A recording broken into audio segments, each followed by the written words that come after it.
राधा कृष्ण चरण कमलेभ्यो नमः।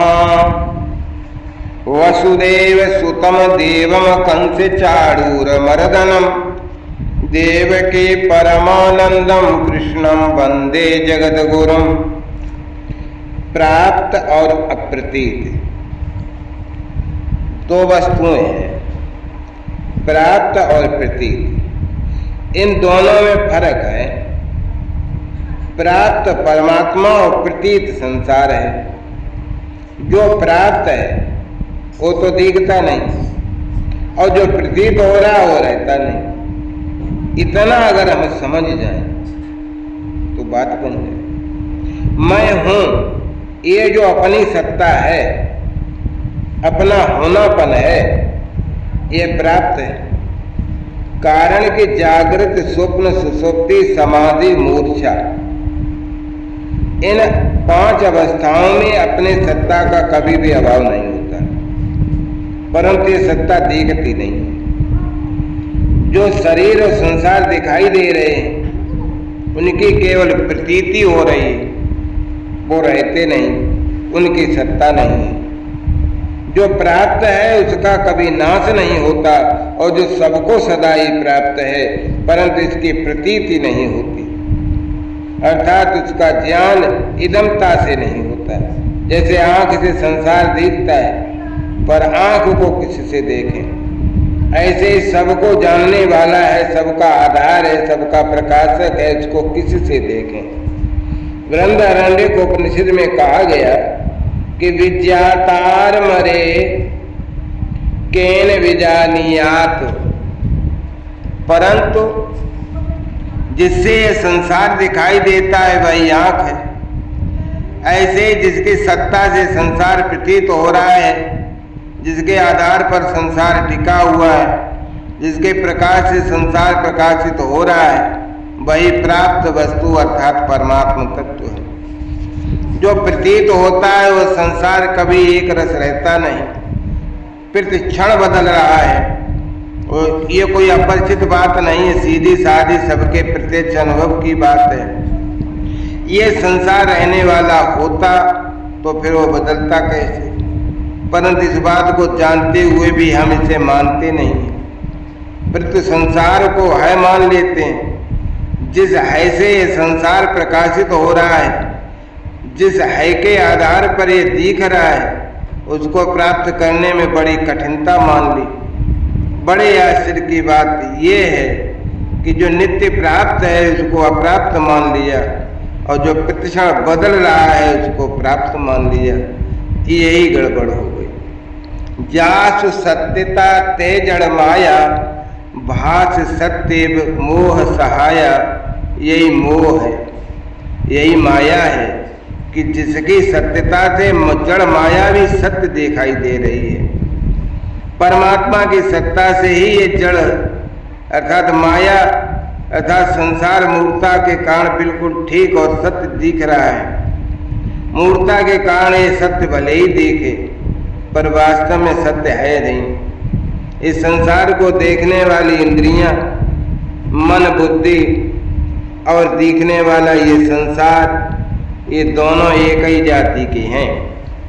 शरीर, इंद्रियां, मन, बुद्धि का प्रकाशक जीवात्मा और संसार मात्र का प्रकाशक परमात्मा, ये दोनों एक ही जाति के हैं। जीवात्मा और परमात्मा नित्य प्राप्त हैं क्योंकि ये नित्य रहते हैं, तथा शरीर और संसार नित्य अप्राप्त है क्योंकि ये प्रतिक्षण बदलते हैं। जो प्रतिक्षण बदल रहा है वो बह रहा है, वो टिकेगा कैसे? टिक सकता ही नहीं। प्रत्यक्ष बात है। आपको जो बचपन था वो कहाँ गया, पहले जो परिस्थिति थी वो कहाँ गई? ये सब का सब नहीं में ही भर्ती हो रहा है, परंतु जो नहीं में भर्ती होने वाले को जानता है वो नहीं में भर्ती कैसे होगा? वो तो है ही।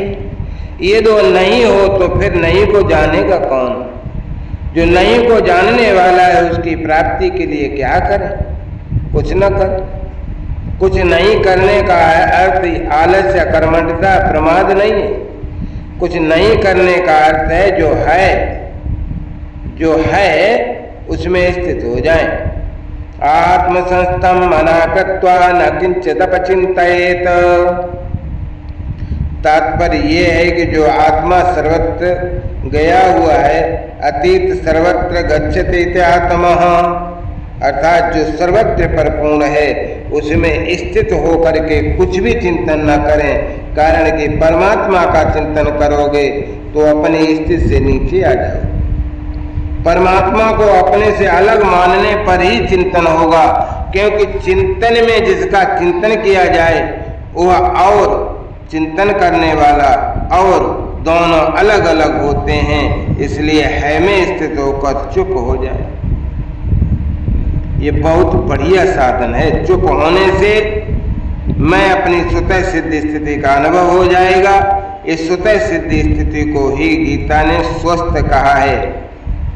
वास्तव में सभी मनुष्य स्व में स्थित रहते हैं, पर भूल से अपनी स्थिति पर शरीर में मान लेते हैं, इसी से दुखी रहते हैं। गीता ने कहा कि पुरुषः सुख दुखानां भोक्तृत्वे हेतु रुच्यते, अर्थात पुरुष सुख दुख के भोक्तापन में हेतु बनता है। कौन सा पुरुष सुख दुख का भोक्ता बनता है? तो बताया कि पुरुषः प्रकृतितो ही भुंक्ते प्रकृतिजान गुणान।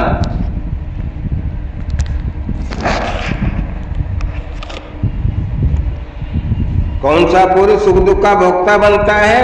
पुरुषः प्रकृतिस्थो ही भुंक्ते प्रकृतिजान गुणा। प्रकृतिस्थ पुरुष ही प्रकृतिजन्य गुणों का सुख दुखों का भोक्ता बनता है। सुख दुख में सम कब होता है? स्व में स्थित होने पर। और स्व में स्थित होने में भी क्या कोई मेहनत करनी पड़ती है? स्व में स्थित तो है ही, इसलिए कोई भी चिंतन न करे। इस अवस्था में जितना ठहर सको उतना ठहर जाओ। कोई स्फुरणा पैदा हो तो उसको सत्ता न दो, वो अपने आप नष्ट हो जाएगी। पैदा होने वाली चीज नष्ट होने वाली होती है। पैदा होने के बाद खास काम नष्ट होना ही है, यही सिद्धांत है। अतः नष्ट होने वाली चीज का क्या ख्याल करें? आ गई तो आ गई, चली गई तो चली गई, अपने को क्या लेना देना। लहर उठ गई फिर शांत हो गई, इसमें राजी और नाराज क्या और क्यों? आई हुई चीज जाती हुई दिख जाए तो क्या अपराध हो गया? उसको अच्छी और मंदी समझना ही फंसना है। वो आई है तो उसको जाने दो, उसकी उपेक्षा करो, उससे उदासीन। लोग मन को रोकने के लिए बहुत मेहनत करते हैं, पर मन रुकता नहीं। मन को रोकना नहीं है भाई, मन को न तो रोकना है और न मन को चलाना है। मन जैसा है वैसा ही छोड़ दो, उसकी उपेक्षा करो। क्या हो जाओ? उदासीन हो जाओ। फिर संकल्प विकल्प आपसे ही मिट जाएंगे। वे तो आपसे आप मिट ही रहे, जानबूझकर उनको मिटाने की आफत क्यों मोल लेते हो? उनको मिटाने की चेष्टा करना ही उनको सत्ता देना है, उनको ऊर्जा देना है। भगवान ने अपनी तरफ से कहीं ऐसा नहीं कहा कि मन को वश में करने के लिए अभ्यास करना चाहिए। प्रत्युत शनई शनई रूपरमेत ये कहा, पदों से उपराम होने के लिए कहा है। मन को पकड़ने के विषय में अर्जुन के पूछने पर ही भगवान ने उनको बताया कि अभ्यास और वैराग्य से ये मन पकड़ा जाता है। अर्जुन ने 2 श्लोकों में प्रश्न किया और भगवान ने उत्तर 2 श्लोकों में उत्तर दिया। तो इतना थोड़ा भगवान किसी प्रश्न के उत्तर में बोले ही नहीं, 2 श्लोकों में ही भगवान ने केवल आधे श्लोक में ही उत्तर दे दिया। आधे श्लोक में अर्जुन की बात का समर्थन किया। फिर भगवान ने बताया कि मन को पकड़ने मात्र से मुक्ति नहीं होती है, मन को वश में करना चाहिए। असंयतात्मना योगो दुष्प्राप्यते मे मतिः वस्यात्मना तो यतता शक्यो वाप्तुम उपायतः। देखो, जिसका मन वश में नहीं है, वो संकल है, अर्थात सांसारिक भोगों में जिसकी रुचि है, उसके द्वारा योग प्राप्त करना बहुत कठिन है। परंतु जिसका मन वश में है, ऐसे यतन कहने वाले साधक को योग प्राप्त हो सकता है। मन को वश में करने का अर्थ ये नहीं है कि मैं मन को पकड़ लूं, एकाग्र कर लूं। मन के वश में न होना ही मन को वश में करना है। इसी तरह भगवान ने इंद्रियों के तथा राग द्वेष के वश में न होने की बात कही है। राग द्वेष वियुक्त स्तु वश में न होने का अर्थ है कि उसके कहने के अनुसार काम न कर, उसकी दशा देखकर चिंतित ना हो। वो ज्यों बहता है त्यों बहता रहे, स्वयं उससे अलग अलग रहें, तटस्थ रहें। वास्तव में आप उससे तटस्थ ही हैं, आप उसके साथ रहते ही नहीं हैं। वो तो बदलता है पर आप थोड़ा ही बदलते हैं। अब आप बिल्कुल उससे अलग। इस तरह उसको अपने से अलग जानना है। अच्छा, मन के चंचल होने से आपका क्या बिगड़ गया बताओ? आप तो ज्यों के त्यों हो ना, और वो बह रहा है। ये भी एक तमाशा है। मन को ठीक करने में कई वर्ष लग जाते हैं पर ठीक होता नहीं। ठीक हो भी कैसे? वो ठीक होने वाला है ही नहीं। आप तो उल्टे उसको बल देते हो, उसको चंचल बनाते हो और कहते हो कि मन को रोकते हैं, संसार को याद करते हो और कहते हो कि भगवान का पूरा भजन ध्यान करते हैं। एकांत में घंटा भर बैठे तो उसमें कितनी देर भगवान याद आए बता? भगवान को तो याद करना पड़ता है और पर संसार अपने आप याद आता है। इस विषय में एक बात बड़ी शांति से समझने की है और समझने से ही बात बनेगी कि जो आपसे आप याद आता है उसकी आप पर जिम्मेवारी नहीं होती। अतः जो आपसे आप याद आता है उसमें मुक्त में ही क्यों लगते हो? स्मरण आपसे आप उत्पन्न होती और आपसे आप शांत हो जाते, तो आप क्यों आपस में पड़ते हो? समुद्र में लहरें होती, वो आपसे आप उठती और आपसे आप विलय होती, तो उनको देख करके उनको मिटाने के लिए प्रयास करना मूर्खता है। तो ऐसे ही मन की स्फुरणाएं वो अपने आप से आप उठती हैं, अपने आप से आप शांत हो जाती हैं। हम उन्हें शांत करने में व्यर्थ में ही परिश्रम करते हैं, जबकि होंगी नहीं। समुद्र की लहरें क्या किसी के शांत करने से शांत होती हैं? नहीं। तो मनुष्य की जिम्मेदारी करने पर होती है, जिसको आप करते ही नहीं। प्रत्येक जो अपने आप से आप होता है उसकी जिम्मेवारी आप पर नहीं। आप जवान से बूढ़े हो गए तो क्या आप पर इसकी जिम्मेवारी? आपके काले बाल सफेद हो गए तो इसमें आपकी जिम्मेदारी। आप बूढ़े क्यों हो गए, आपने गलती क्यों की, ऐसे ही आप संसार को याद नहीं करते, पर संसार आपसे आप याद आता है तो इसकी जिम्मेदारी आप पर नहीं है भाई। इसलिए आप अपनी तरफ से कुछ भी चिंतन न करें। जैसा भगवान ने कहा है कि न किंचिदप चिंतित। अब चिंतन आ जाए तो जैसे आया था वैसे ही चला जाएगा। आप उसमें कुछ दखलंदाजी न करें। बढ़िया युक्ति है, समझ पाओ तो समझ लो। आपके विश्वास के लिए कहता हूं कि हमारे को तो ये युक्ति बहुत वर्षों के बाद मिली। आप तो इस युक्ति को अभी से काम में ले लो, फायदा में रहोगे। मन की उपेक्षा कर दो भाई, बस आप ठीक ठिकाने आ गए। और इससे जूझते रहोगे, इससे उलझते रहोगे तो ये उतना ही बलवान होता रहेगा। मन के साथ मिलकर उसको एकाग्र करने की चेष्टा करना इतना बढ़िया उपाय नहीं। कारण कि ऐसा करने से उसको सत्ता मिलेगी, उसको महत्ता मिलेगी। जो है ही नहीं उसको मिटाने की चेष्टा करने का अर्थ है उसको है मानना। चिंतन पर विचार करें तो चिंतन या तो भूतकाल का होता है या भविष्य काल का होता है, वर्तमान का चिंतन नहीं होता। अतः जो वर्तमान में है ही नहीं उसको है मान लिया, यही गलती हो गई। उसको है मानकर फिर उसको मिटाते हो तो ये मिटाना थोड़ा ही हुआ, प्रत्युत उसको दृढ़ करना हुआ। जो घटना बीत गई वो अब है ही नहीं, और जो घटना भविष्य में हो सकती है वो भी अभी नहीं है। तो जो अभी है ही नहीं उसको तो पकड़ते हो, उससे युद्ध करते हो, व्यर्थ में जूझते हो, पर जो परमात्मा अभी है उसकी तरफ देखते ही नहीं। वर्तमान में जो केवल परमात्मा ही है उसको तो मानते नहीं, और जो वास्तव में है ही नहीं उसको मान लिया पकड़े बैठे। तो वास्तव में वर्तमान काल की सत्ता ही नहीं है। भूत और भविष्य की संधि को ही वर्तमान कह देते हैं, और वर्तमान को एकमात्र परमात्मा ही है।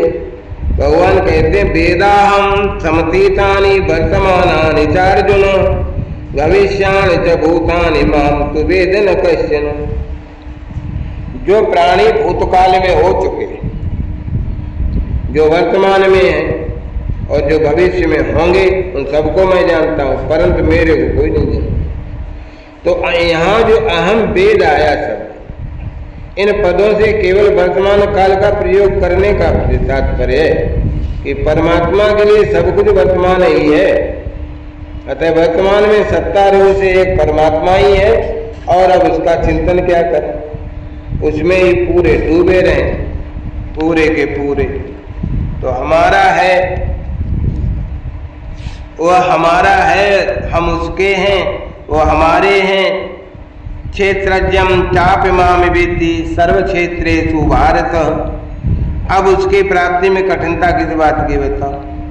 उसकी प्राप्ति के समान सुगम काम कोई है ही नहीं। पर सुगम भी तब कहा जाए जब कुछ करना पड़े। जब कुछ करना ही ना पड़े तब सुगम, उसको सुगम भी कैसे कहें? उसको कठिन माना है, इसलिए कठिनता का भाव दूर करने के लिए कहते हैं कि ये तो बड़ा सुगम है। परमात्मा है और सदा ही प्राप्त है, इस पर दृढ़ रहना है। चाहे कितनी उथल पुथल हो जाए, वो सदा ज्यों का त्यों रहता है। भाई संसार तो निरंतर बहता है, संसरति संसारः, पर वह परमात्मा है जो है रूप से सदैव वर्तमान है, सदैव विद्यमान है। जय जय श्री राधा, जय राधा जय राधा राधा, जय राधा जय श्री राधा।